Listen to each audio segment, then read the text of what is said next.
All right. Hey, everybody. So my name is Matt Brule. I am the Salesforce Marketing Cloud Administrator for Elements Financial Federal Credit Union. Very excited to be sharing with you today.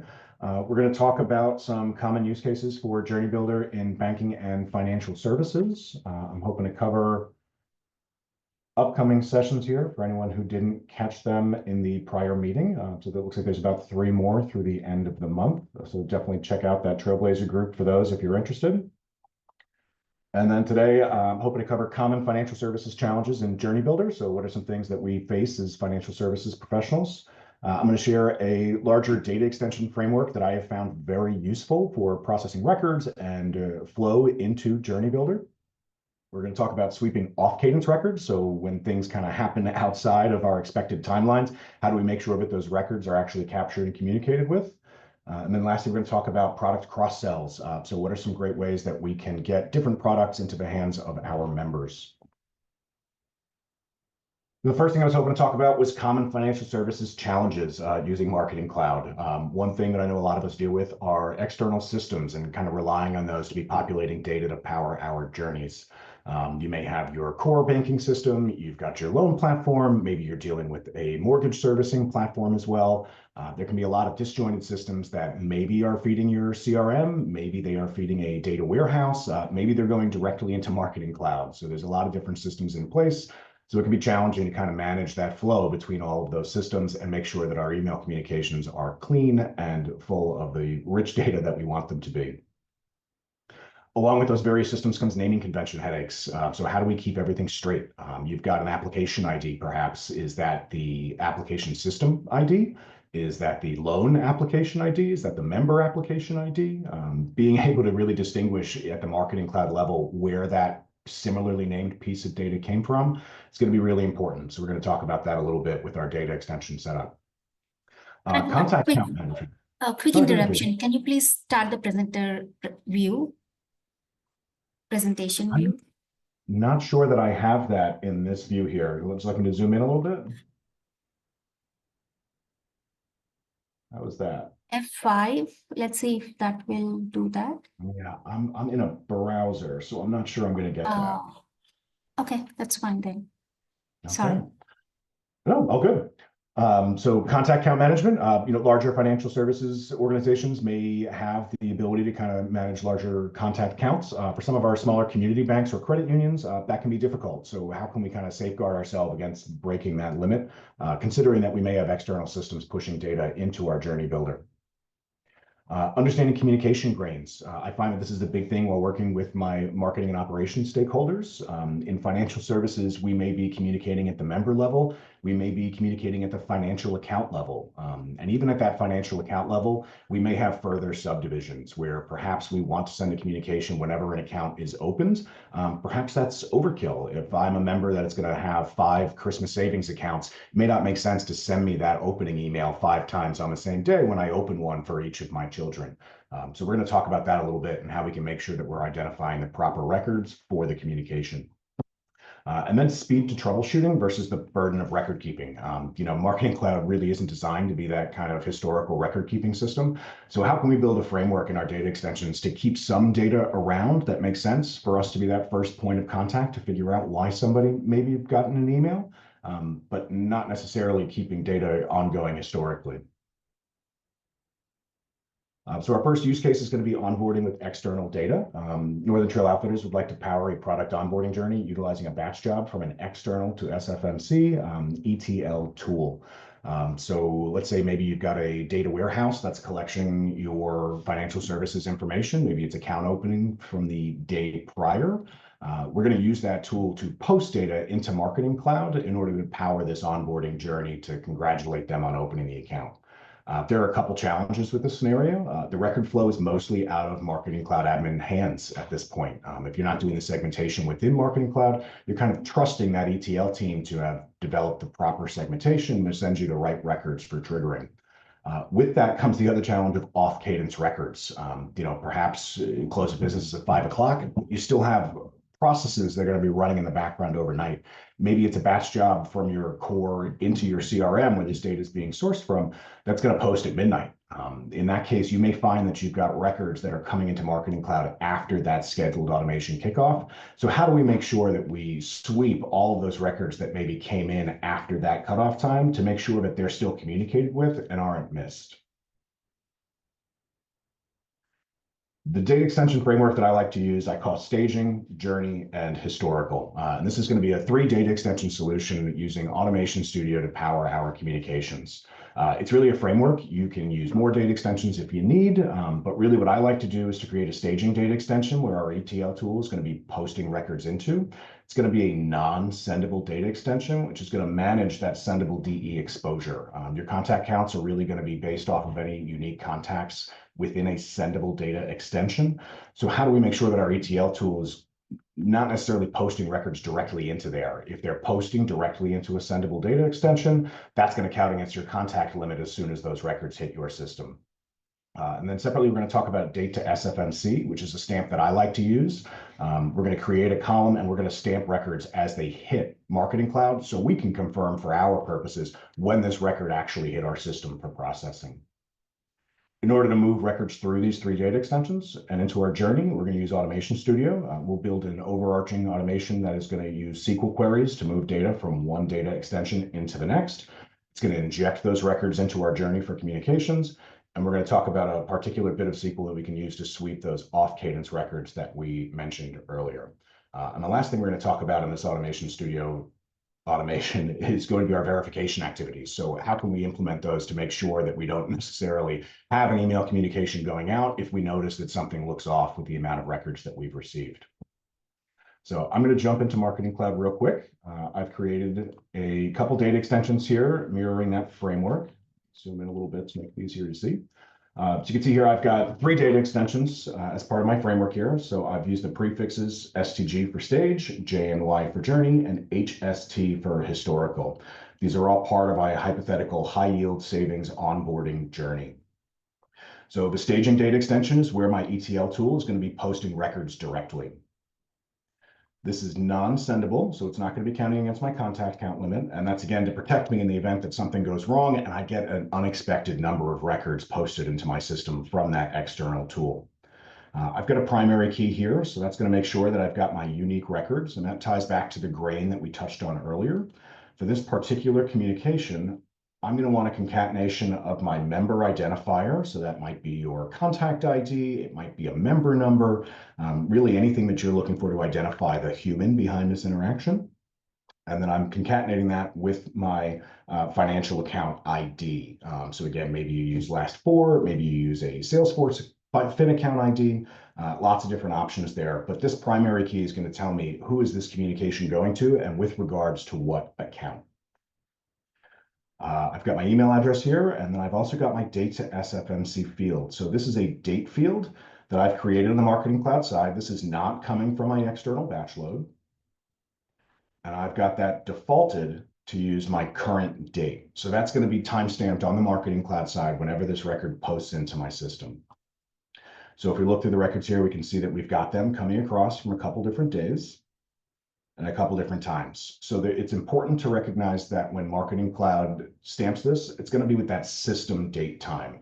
So you may have things that are coming in Central Standard Time, the Marketing Cloud system time, and not necessarily your local time. This is really important to keep in mind if you've got automations that are coming from an external tool, especially around daylight savings time, for example. You may have an external job that's posting shortly after midnight one day, daylight savings time happens, and now they're coming in at 11:30 the day before, according to your system. So if we don't account for those kind of off-cadence records, you can find yourself missing them in your SQL automation if you're only looking to process same-day records. Moving a little bit further on, just to run through the rest of the framework here, I've got my journey data extension. So this is what I'm going to actually use when we configure our journey later on. This is going to be the journey used for the actual send. And then I've got a historical data extension here, and I'm going to use a query to pull records along through my 3 data extensions. And this is, again, non-sendable. And this is where I'm going to deposit my records at the end that have been processed. So if somebody sends me an email saying, hey, this member got a communication and we're not sure why, I still have this data available to me for a quick look so I can investigate. This is not meant to be, long-term cold storage. Ideally, you've got a data warehouse of some sort that you're sending these records to long-term, but you can manage your policies here for record retention. So you keep maybe a week's worth of data, 2 weeks worth of data, something that kind of strikes that balance between your ability as an administrator to get in and find this record and say, yep, I see it. This is why they met criteria, didn't meet criteria, whatever it might be. And that need to not have it in your system long-term. Again, we're going to use a non-sendable data extension here because we don't want this record to be counting against our contact limit long-term. We also don't want it to be deleted if that contact is deleted from your system. Our journey data extension, just for clarity, is going to be sendable. In this case, I've got my email address as my subscriber key. Again, that may be different in your case. So by using these 3 different data extensions and kind of pulling records through and along, we've got a good way to pull records into our system. We've got a good way to actually power our communication. And then we've got a little bit of short-term record keeping there. So the automation I spoke about, here it is at a high level. I've got my onboarding segmentation query. I'm going to use Automation Studio to power this. And the little bit of SQL that I'm speaking about to sweep off Cadence records is going to be captured within our query here.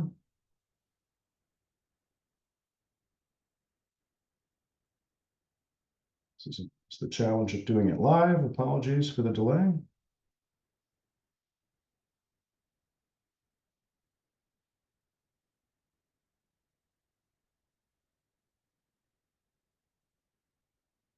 going to talk through it briefly while I try to get this to reload here. So the big thing with our SQL query here is using a left join within our query in order to look forward from one data extension to the next. So we are going to go from our staging data extension. That's where we're going to do our select from. Apologies here.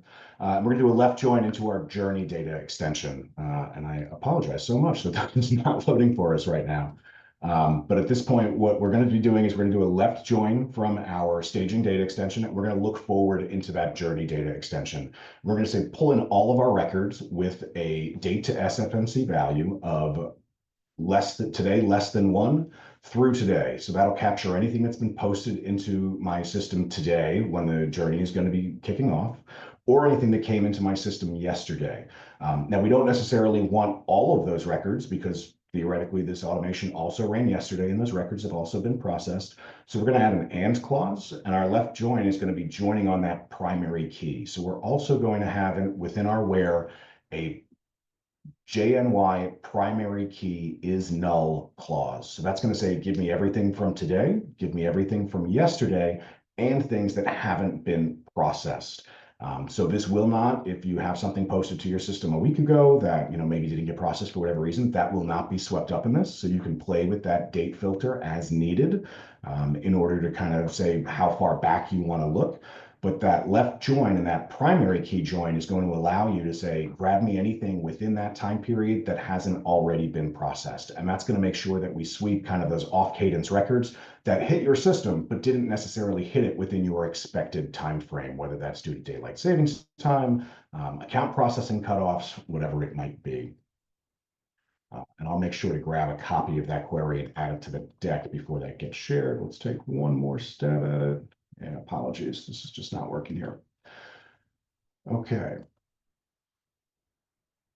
The last thing that we're going to be able to do within our Automation Studio automation is to grab that verification activity. So what you can do is within that JNY data extension, you can set a verification activity to scan it for the expected number of records and stop that automation from processing in the event that there are more than expected or less than expected. So if you know that your volume for account opening for a high yield savings is roughly a dozen a day, maybe it's 50 a day, whatever it is, you can kind of set that high watermark. And if that JNY data extension has more records than expected, that will kill the automation. It will send you an email and say, hey, you've got more records than expected here. What's going on? Let's investigate before we release those into the journey for communications. That's going to be great at protecting your reputation. So in the event that maybe there was a code type change for your accounts, Those appear to be ETL system to be new accounts, even though they were created weeks ago. They hit your system, they meet all of your criteria, but that's not necessarily a new account. You don't necessarily want that onboarding email to go. So when you see that you've got hundreds of accounts for communication today, great, you know that that's an issue. Let's stop the automation and let's have manual intervention before those emails fly. It could also go the opposite way. If you've got no records and you notice that you've had no records and this automation keeps stopping multiple times, there may be something going on where, again, maybe it's a code change, maybe there's an issue on the application server. You're not sure, even though you're on that kind of marketing output end, you can still push that back to the team and say, hey, I haven't sent any of these emails in a week. What's going on? And you can kind of address those issues a little bit quicker, even though you're not necessarily involved in that process yourself.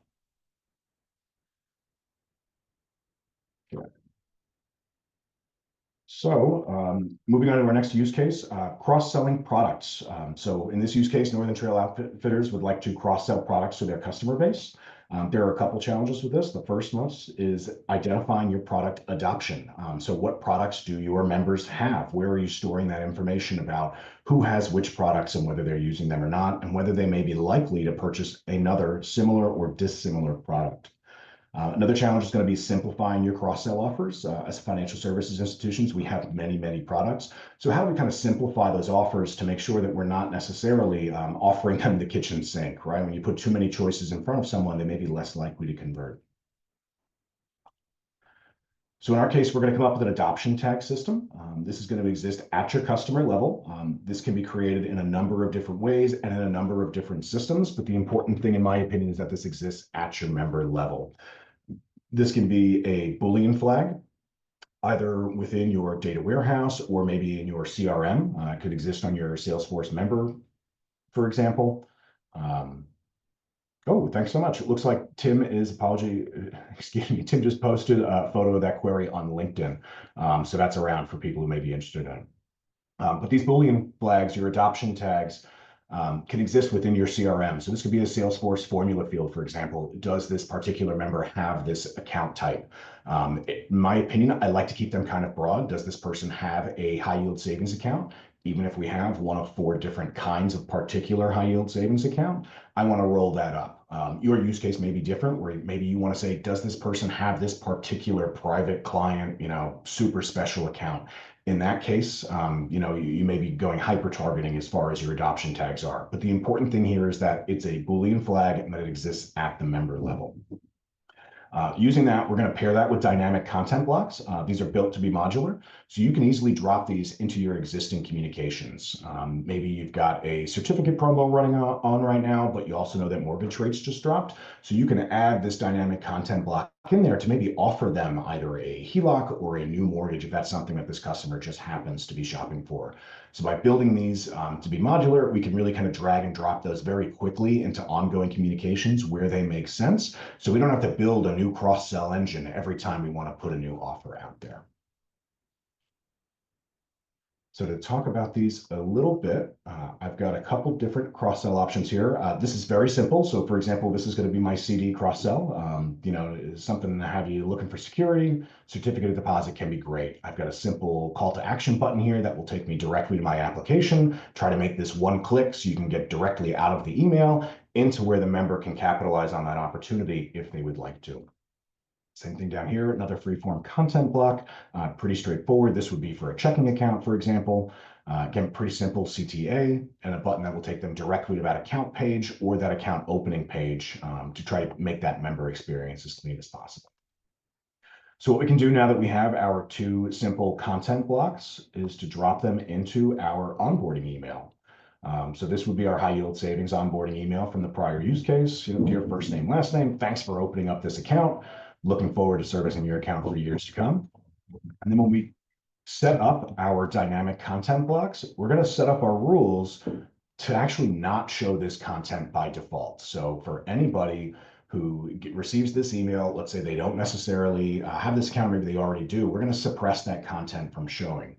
But in the event that our adoption tag, in this case, has checking is false, this member does not have our checking product, we're going to display that content to them and show them that. So they just opened up a high yield savings account. Maybe checking is the next thing that they're looking to do in their financial services journey with you. Maybe they're not looking for a checking account, but they're looking for that certificate. Same thing down here. We've dropped in that modular block. We're going to suppress it by default. But if that adoption tag is equal to false, that is going to show our certificate offer to them and provide them an avenue to kind of do that. So I'm just going to come in here and try to preview this against our JNY data extension. This is what is being powered underneath our journey itself. So come here to Egon Spengler. We can see that Egon already has our high yield savings account. That's why he's in the journey. He's got our certificate of deposit product already, and he has our checking product already. So in that case, he's just going to receive that generic onboarding email. Here you go. Thanks so much for opening an account with us. We'll move on to Janine Melnitz here. It looks like Janine actually doesn't have our checking product. So in that case, we've got this big H2 here saying, check out our checking. Here's another offer. Still receiving that transactional information up front, but still receiving that cross-sell offer down below. Dana Barrett here has our checking, but doesn't have our CD, so we can offer that CD rate. And if we look at Winston here, Winston doesn't have any of our other products, so great, we can drop those cross-sells right down in there. So again, these are really meant to be simple, quick, and easy to drop in. You can put these into onboarding emails. You can put these into single promotional sends where they make sense. You've got a newsletter. That is another great place that you can drop these in and kind of very quickly start offering different products to your members. These can be particularly helpful if you've got maybe third-party accounts coming in. Maybe you've got indirect loans. Those members sometimes aren't the stickiest. They may not be interested in your deposit products or your checking products, but by providing them at least an easy avenue to get there, for the ones who are, you can very quickly get them into your account opening information, educational resources, or actually to the product opening application itself. And if we look at our journey here, again, we've got that high yield savings onboarding, that JNY naming convention, powering our journey, and we've got our email right in there.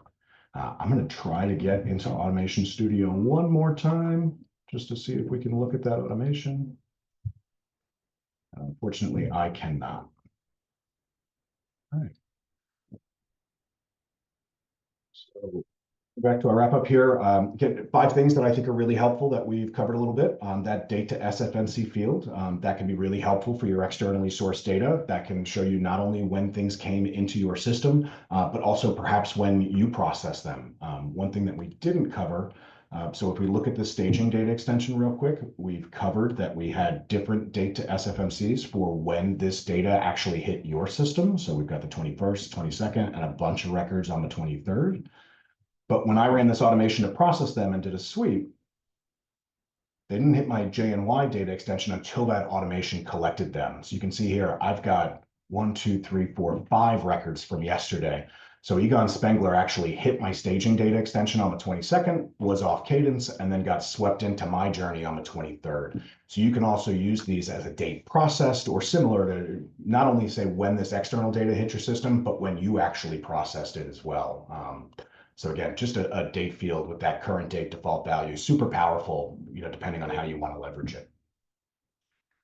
Determining the grain of your communication. We talked about that a little bit in terms of our primary key. So does this need to go to the member?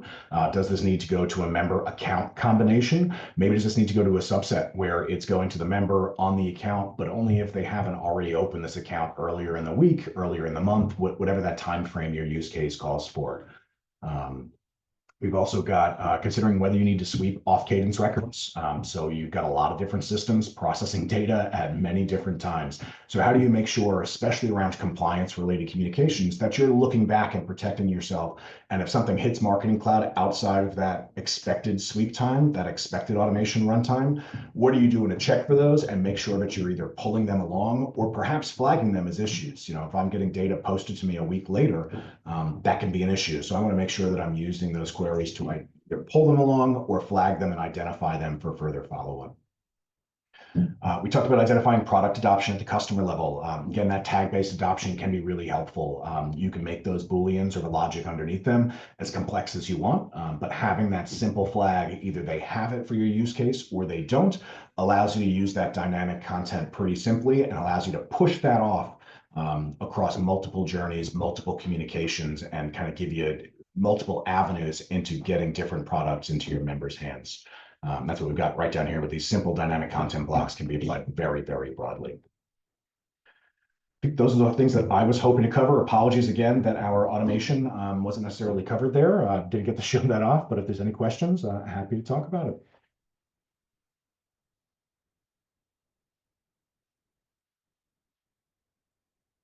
Chat here as well. So Matt, I did send that to you, just to your LinkedIn, the query, if you wanted to pull. I tried to attach it into the chat, but it doesn't allow me.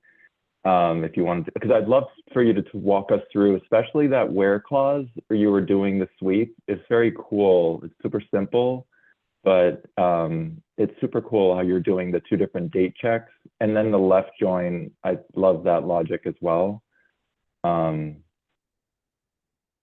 Just a moment here while I get that over.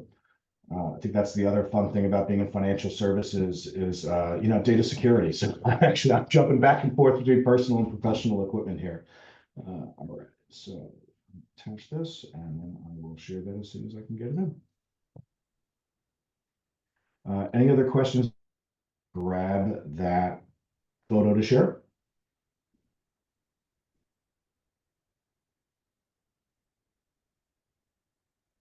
On the SQL side, Matt, with you and your team, I know it seems like, at least for me, it was an uphill battle to learn SQL and to figure it out. Do you have any tips on when you're starting out with SQL and how to strengthen those capabilities and apply it in your instance? Yeah, absolutely. So for me, I think the community has been very helpful in that. There are a lot of different resources out there. W3 Schools, I know, is probably the classic. That's great for the building blocks. But Adam Spriggs, I think his blog is Sprignature Moves. He has a lot of great SQL resources out there on his blog. I can probably pull a link to that and drop that in the chat a little later on. But I think that is a great way to oh, geez, my screenshot here isn't coming through. It's a great way to be able to kind of go to your use cases and see what other people out there have done. There aren't a lot of unique use cases for using SQL within Marketing Cloud. I shouldn't say that. There are some creative ones out there for sure. But a lot of times somebody else has already tried to solve this business use case before. So Stack Exchange and Sprignature Moves in particular have been really great for me in terms of building SQL out. And that said, start simple. I always like to start with, how do I necessarily just get records that came to me today? How do I pull them in tomorrow? And then from there, how do I join that with my already known data? So if you're using the Marketing Cloud connector, for example, and you've got, marketing Booleans perhaps in your Salesforce account, maybe you've got up-to-date email information in your CRM, not necessarily in your external platforms. Those can be great use cases for using SQL to join in those synchronized data extensions and say, hey, give me what I've just received in my staging data extension from the external system, but let's go into those sync DEs and let's pull in a personalized first name. Let's join in our member number from our Salesforce data. Let's pull in an updated email address. So those kind of more simple personalization use cases can be a great way to get your feet wet with SQL for sure. And I apologize that I'm having issues getting that screenshot over. I'm gonna try one more time. And Matt, you know what? I can share my screen. I didn't realize. You want me to share my screen? I've got the. Okay. That'd be perfect if it's working for you. Thank you. So if you don't mind just dropping into that automation. Awesome, cool. So this would be our segmentation query here. You can see I try to talk through this verbally, but we're pulling from our staging high yield saving onboarding data extension. That's where our external data was coming into. And we're doing a left join into our target data extension, which is that JNY, our journey powered one.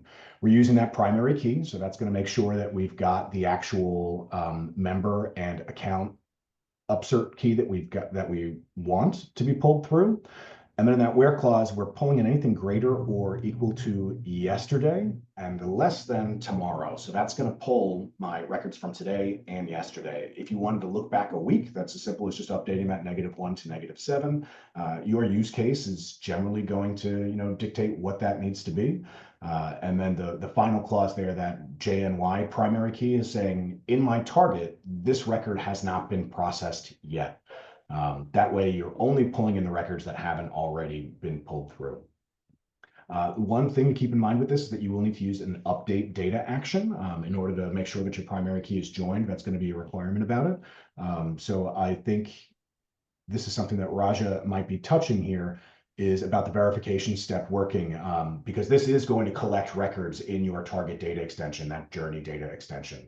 Your journey will be configured to only process the new ones as they come in, but you will have old records still staying in there. So you can use your retention policies to clear out records there if you'd like. You can do what Raj is suggesting in the chat, which is clearing out that data extension as well. Another thing you could do, and this may be overkill for some people, is to create another data extension. So perhaps your staging data extension becomes an import. This query then goes into your staging data extension. And then anything that's been processed today in the staging data extension could overwrite your journey data extension.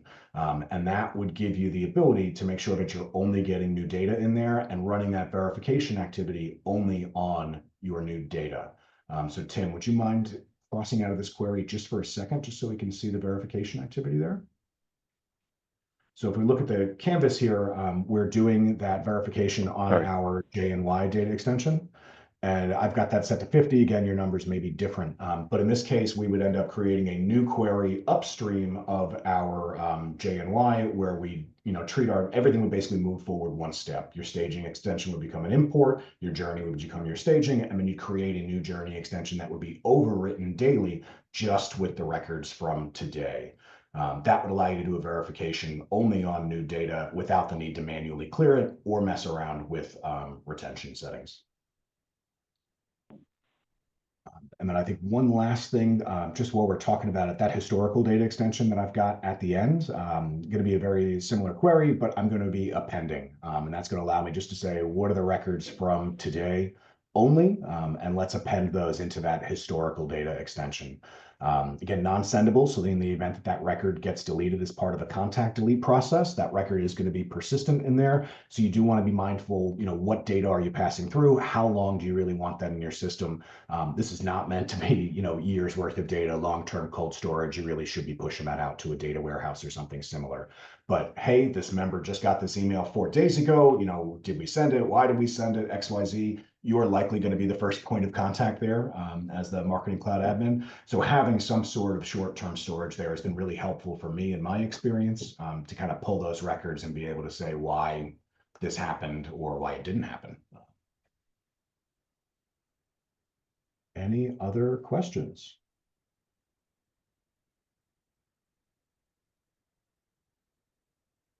Matt, do you use a similar data extension structure to maintain subscriber like historical of engagement and their overall, just across all of your different communications? Like sometimes I've seen like a universal data extension that stores engagement so that you're not communicating with those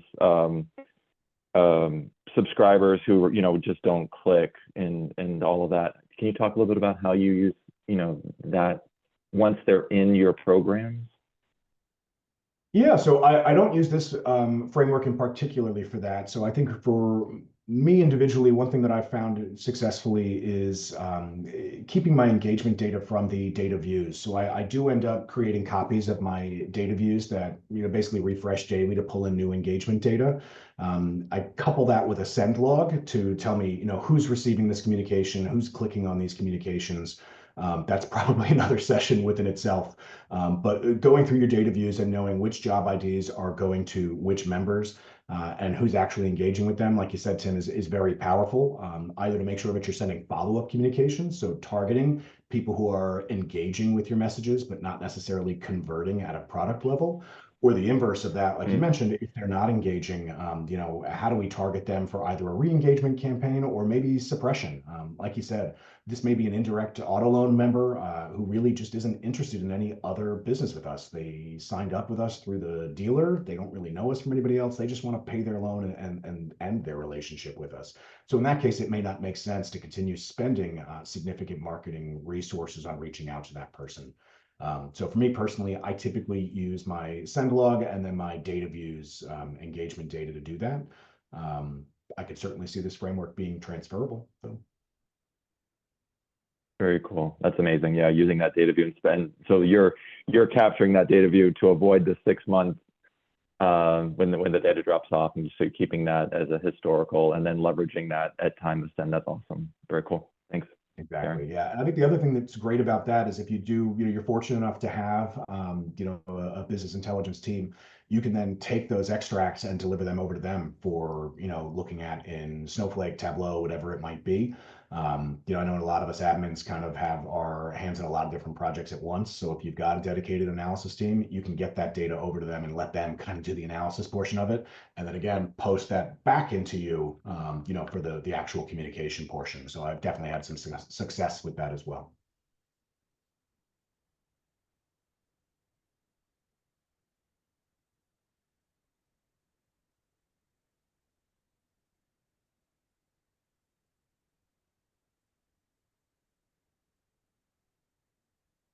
Awesome. Well, I think I just want to say thank you again to everybody for attending. Really appreciate it. Apologies again for the sharing issues in the middle there, but thanks to you know, JB and Tim for having me, and for Tim jumping in and sharing right in the middle there. It was super helpful. Thanks, Matt, and thanks, Tim. Thank you so much. Thank you. Awesome session. Thanks, everybody. Have a great day. Bye. Thanks, everyone. See you again next week. Bye.